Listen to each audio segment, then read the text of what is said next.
그럼 어떻게 하면 코딩을 잘할 것인가? 코딩을 잘하는 훌륭한 개발자가 되는 방법. 그게 뭐가 있을까? 뭐 학문에는 왕도가 없다고는 합니다만은 기본적으로 갖춰야 될 자질이 있어야 될 것 같아요. 첫 번째는 영어가 돼야 됩니다. 여러 차례 얘기했지만 코딩은 그냥 영작이에요.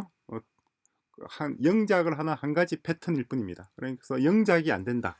영어로 글을 쓸 수 없다. 그러면 코딩은 당연히 안 됩니다. 그래서 영어 중요한 것이고, 두 번째는 이제 수학을 잘해야 돼요. 수학을 잘해야 되는데, 수학은 이제 문제를 푸는 능력이잖아요. 좀 더 얘기하자면 수학보다는 로직스, 논리학을 잘해야 됩니다. 그래서 논리학 우리 과목이 팀 주피터에서 녹화한 게 있어요. 초등학교 과정부터 진행하는 논리학 수업이 있습니다. 그래서 영어와 논리학 이 두 가지가 코딩에 있어서 가장 기본적인 거예요. 그리고 이제 부가적으로 필요한 부분이 뭐냐니까 언어, 특정 언어, 지금 우리가 그림 강의 녹화를 하고 있습니다만 그림 언어만 익혀서 뭐가 되는 것이 아니라 여타 지식도 같이 있어야 됩니다. 그러니까 다른 분야의 컴퓨터 분야들, 리눅스 특히 리눅스와 그리고 쉘, 리눅스뿐만 아니라 플러스 쉘 프로그래밍이라고 그러는데, 쉘 프로그래밍도 예전에는 배시를 주로 썼었는데 요즘은 다른 쉘들도 좋은 게 많이 있어요. 그러니까 배시, 뭐 배시도 있고, 그리고 뭐 ZSH도 있고, 뭐 PC도 있고 등등 있습니다만은 제가 보기에는 누쉘이 제일 나은 것 같아요. 문법인 측면에서. 그래서 쉘에 대한 개념, 리눅스에 대한 개념, 쉘에 대한 개념, 그리고 웹 프로그래밍, 웹에 대한 개념 있어야 되고, 데이터베이스에 대한 개념도 있어야 되고, 그리고 네트워킹도 있어야 되고, 그리고 시큐리티 암호화라고 해야 되나요? 크립토, 다른 말로 하면 크립토그라피도 있어야 되고, 이런 전반적인 지식이 같이 있어줘야지 코딩을 제대로 할 수가 있어요. 그죠? 이 중에서 제일 중요한 게 뭐냐? 하나만 골라라. 영어가 중요하냐, 뭐가 중요하냐, 하나만 골라라고 한다면 저는 로직이라고 봅니다. 로직. 논리적 사고, 논리적으로 생각할 수 있는 힘, 생각할 수 있는 능력. 이게 제일 관건입니다. 코딩의 제일 관건은 생각할 수 있는, 생각하는 방법이라 그래야 되나? 생각할 수 있는 능력. 사람은 다 누구나 생각할 수 있잖아요. 생각 못하는 사람 없잖아요. 그죠? 그럼 어떻게 생각하냐니까 논리적으로 생각할 수 있는, 적으로 생각할 수 있는 능력. 이게 제일 관건이죠. 이게 제일 중요합니다. 나머지는 다 부차적이에요. 수학도 부차적이고 영어도 부차적이고 다 리눅스고 뭐고 다 부차적이고, 가장 핵심은 논리적으로 생각할 수 있는 능력이고, 그럼 논리적으로 생각할 수 있는 능력은 어떻게 기르느냐 라고 하는 건데, 이거는 뭐 두 가지 같아요. 1번 타고나는 거고, 는 타고난 어떤 성정이라고 해야 될까요? 타고난 성정이고, 두 번째는 학습이죠. 학습인데 어떤 학습이냐니까 논리학습. 논리학. 그런데 아쉽게도 우리나라 초중고등학교에서 논리학 과목이 없잖아요. 그래서 한국인들은 기본적으로 코딩하는 데는 조금 출발 지점 자체가 조금 불리합니다. 그래서 애시당초 유치원부터 논리학을 공부하는 그런 커리큘럼, 그런 과정이 거치지 않은 상황이라고 한다면은 그런 과정을 거친 친구들에 비해서 현격히 불리합니다. 그래서 문제를 해결할 때 문제를 해결을 하는 데는 어떤 창의성도 필요하고 그리고 끈기도 필요하고 다 필요합니다만은 어떤 논리입니다. 논리가 가장 관건이에요. 논리. 그럼 논리란 게 뭐냐? 논리라고 하는 것은 문제 해결 능력입니다. 문제 해결인데 문제 해결을 위한 복잡 다양한 해법 중에서 문제에 대응하는 문제의 특정 문제의 복잡 다양한 해법들 중에서 가장 심플한, 간단하고 단순한 것을 선택할 수 있는, 선택 또는 도출할 수 있는 능력. 이게 논리죠. 어느 문제, 주어진 문제죠. 주어진 문제에 대한 주어진 문제에 대한 대항하여 복잡 다양한 해법 중에서 가장 단순한 것을 도출할 수 있는, 가장 단순한 방안을 도출할 수 있는 능력. 요게 이제 논리력이라고 해야 되나요? 논리의 힘입니다. 그래서 우리 팀 주피터가 초중고등학교 과정에서 공부할 수 있는 논리학 강의도 지금 녹화를 진행을 하고 있어요. 그것도 대략 한 논리학 수업입니다. 논리학 수업에서 에피소드가 좀 많아요. 거의 한 300개 정도 됩니다. 300개 정도. 초등, 중등, 중고교 과정까지 이렇게 한 12년간 공부할 수 있는 문제들을 도출해가지고 300개 정도로 압축을 해서 논리학 수업을 준비를 했어요. 그래서 초등학교부터 제일 쉬운 것부터 해서 점점 난이도를 올려가서 그런 다음에 나중에 코딩, 그림 요 수업을 할 정도 되었을 때는 300개 정도의 논리학 에피소드를 다 마치고 그림 수업을 할 수 있도록 이렇게 준비를 하고 있습니다. 그리고 이 에필로그인데 조금 더 좀 부연해서 한두 말을 가지 얘기를 더 하자 그러면은, 우리 사회 시스템이란 게 뭐냐니까. 사회 시스템은 입법과 사법과 행정이잖아요. 입법, 사법, 행정. 근데 요건 그리고 각종 인프라, 제반 인프라인데, 이러한 것들은 어디서 나왔느냐니까 문제를 해결하기 위한, 그러니까 문제를 해결할 방안으로 제시된 어떤 결과물들이에요. 이 결과물이 이제 세월이 바뀌면서 계속해서 수정 보완되는 거죠. 세월이 흐르면서 1000년, 뭐 100년, 200년, 300년 뭐 세월이 흘러가고, 세월이 흐르면 생산력도 변화하고, 어느 사회의 생산력이죠, 그죠? 사회의 생산력 변화가 야기되고, 이 변화에 발맞춰서 또다시 이러한 제반 인프라, 그 사회입니다. 사회 시스템도 진화 발전해온 거예요. 그래서 예전 500년 전에 500년 전, 뭐 100년, 200년 전에는 관아라는 게 있었죠. 관아라는 게 있어서, 이게 관아가 입법, 사법, 행정을 통괄해서 진행을 했고, 입법, 사법, 행정이 포괄되는 범위는 고을 수준으로 됐었죠. 고을. 어느 한 고을의 입법과 사법과 행정을 다 통괄하는 사람이 누구냐니까, 그 마을의 사또. 사또잖아요, 그죠? 사또님이 있었죠, 그죠? 그리고 육방이라고 그러죠. 육방이 뭐예요? 뭐 이방, 호방, 이방하고 호방하고 또 뭐가 있죠? 하여튼 예방이었나요? 그리고 육방이 이걸 다 관리를 했단 말이에요. 사또와 플러스 육방.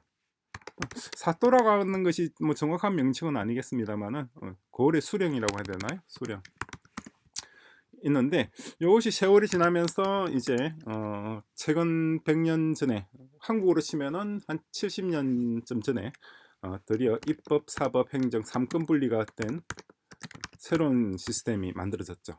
그래서 지금 2025년에 이런 시스템을 쓰고 있단 말이에요.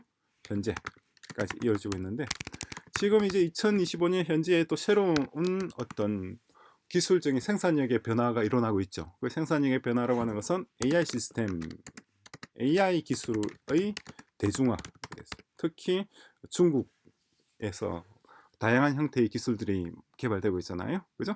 그럼 AI 기술이 대중화되면은, 그러면은 과거의 문제 해결 방안, 100년 전의 문제 해결 방안은 뭐였나요? 고을의 수령과 육방이었고, 그리고 70년 전부터 현재까지의 문제를 해결하는 방안은 입법, 사법, 행정 시스템이죠. 이것들은 어떤 사회적 이슈, 각 사회가 제시하는 제반 이슈, 제반 문제들을 해결하기 위한 일련의 도구, 일련의 장치예요. 그러니까 법원이라든가 시청이라든가 도청이라든가 읍면동사무소는 그 사회가 제시하는 일련의 문제를 해결하기 위해서 사람들이 고안해낸 일련의 장치일 뿐입니다. 그게 무슨 만고불변의 진리라든가 뭐 별대불변의 뭐 그런 게 아니란 말이에요. 세월이 지나면서 계속 바뀌어 나가는 거예요. 그럼 지금 2025년 1월 현재 또 바뀐 게 뭐냐니까 그 시대상 사회상의 변화는 AI 기술이죠. 이게 제일 가장 큰 변화예요. 그럼 AI 기술의 도입, 사회의 생산력이 변화됐으면은 또다시 지금까지 우리가 만들어 놓은 제반 이런 시스템, 입법, 사법, 행정이라고 하는 이 시스템도 또다시 또 변화해줘야 될 거란 말이에요. 그럼 어떻게 변화할 것이냐라고 하는 건데, 그건 무인 시스템입니다. 변화 혹은 재생산이라고 해야 되나요? 아니면은 다시 탈바꿈이라고 해야 되나요? 해야 할 그러한 시기가 지금 도래했다고 봐야 되겠죠. 그러니까 입법도 무인 입법, 언면동사무소도 무인 입법, 그리고 무인 사법, 법원도 무인화하고 행정도 무인화하는 시스템. 그게 지금 이제 우리 시대, 우리에게 닥친 관건이란 말이죠. 자, 그러면은 이 얘기와 코딩을 잘하는 방법, 방금 우리 이번 에필로그에서 코딩을 잘하는 방법, 이 얘기하고 갑자기 무슨 상관이 있느냐라고 하는데, 코딩을 잘하기 위해서는 제가 좀 전에 얘기한 것처럼 논리의 힘이 중요하다고 했었고, 그죠?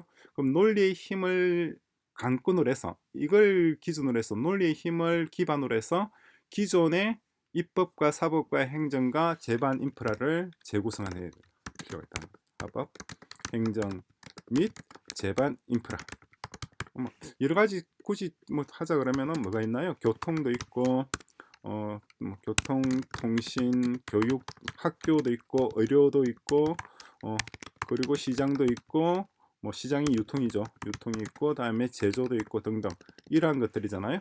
이러한 시스템은 이것들은 우리 사회가 요구하는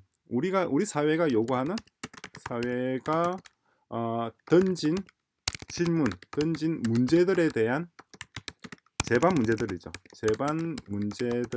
대한 해법입니다. 해법으로서 이러한 시스템이 구성된 겁니다. 그럼 우리 사회가 던진 제반 문제들은 어디서 왔느냐니까, 이거는 우리 사회의 생산력이라고 하는 것은 어느 한 사회가 생산할 수 있는 재화와 서비스의 종류와 양을 말하는 겁니다. 그죠? 그 생산력을 유지하기 위해서는 각종 문제들이 발생하죠. A와 B 사이의 이권 다툼은 어떻게 해결할 것이냐. 제조를 하는데 갑자기 주변에 연기, 환경 오염을 발생시키면 어떻게 할 것이냐. 자동차라는 게 만들어졌는데 자동차가 사람을 치거나 다른 자동차랑 부딪히면 어떻게 할 것인가. 이런 문제들이 발생할 수밖에 없단 말이죠. 그죠? 사람이 어울려 사는 사회는 생산을 기반, 그 사회가 가지고 있는 과학과 기술이죠. 과학과 기술이 토대가 되고, 과학과 기술 수준이 그 사회의 생산력을 결정하고, 그 결정된 생산력을 기반으로 해서 생산력에 의해서 각종 문제들이 제시가 되죠. 각종 문제들이 제반 문제들이 나타남으로 할까요? 그러면 이 제반 문제들을 해결해야 되겠죠. 해결 방안을 강구하게 되고, 그렇게 강구된 해결 방안이 뭐냐니까 지금 우리가 알고 있는 제반 인프라들입니다. 은행이라든가 신용금고라든가 보험사라든가 혹은 법원이라든가 읍면동사무소라든가 이런 것들이 다 이러한 문제들을 해결하기 위한 방안으로서 강구됐단 말이에요. 자, 그런데 다시 정리하자 그러면은 지금 이제 과학기술 수준이 또 달라졌어요. AI가 등장했던 거죠. 이전에 없던 AI 기술이 등장했습니다. 그러면은 또다시 생산력이 변화가 되죠. 생산력 혹은 생산 수준이 변화하게 되고, 그러면 새로운 문제들이 발생할 거 아니에요. 새로운 문제들이 대두되고, 그럼 이러한 문제들을 해결해야 되는데, 그렇기 위해서는 기존의 입법, 사법 등 제반 인프라를 다시 재구성해야 될 거 아니에요. 기존 인프라를 재구성해야 돼. 그럼 어떻게 재구성할 것이냐 라고 하는 건데, 답은 간단해요. 일단 결론은 무인화입니다. 결론은 무인화. 그러니까 AI가 사람을 대신한단 말이에요. AI로 사람의, 그러니까 두뇌 노동 혹은 지식 노동을 대체합니다. 요게 결론이에요. 결론은 이런데, 그럼 이 결론을 어떻게 실제로 구현할 것이냐라고 하는 거잖아요. 그죠? 이 구현하는 방법. 그 다양한 방법이 있을 수 있겠죠. 다양한 방법이 있을 수 있는데 가장 좋은 방법은 가장 단순하고 가장 간결한 해법이 최선의 해법입니다. 가장 단순하고 간결하고 그리고 아름다워야 돼요. 아름다운 해법이 정답이 됩니다. 그럼 단순하고 간결하고 아름다운 해법은 어떻게 도출할 것인가 라는데 그게 바로 논리의 힘입니다. 그렇죠? 논리력을 가지고 그리고 코딩을 잘하는 방법, 논리예요. 피트는 논리, 논리 혹은 생각하는 힘, 생각하는 힘을 기반으로 기존의 입법 시스템, 읍면동사무소, 기존의 읍면동사무소를 어떻게 무인화하고 자동화할 것인가 할 때 가장 단순하고 가장 간결하고 가장 핵심적이고 그리고 무엇보다 아름다운 그런 시스템을 도출할 수 있어야 되죠. 그렇죠? 그렇게 하기 위해서 필요한 건 바로 논리학입니다.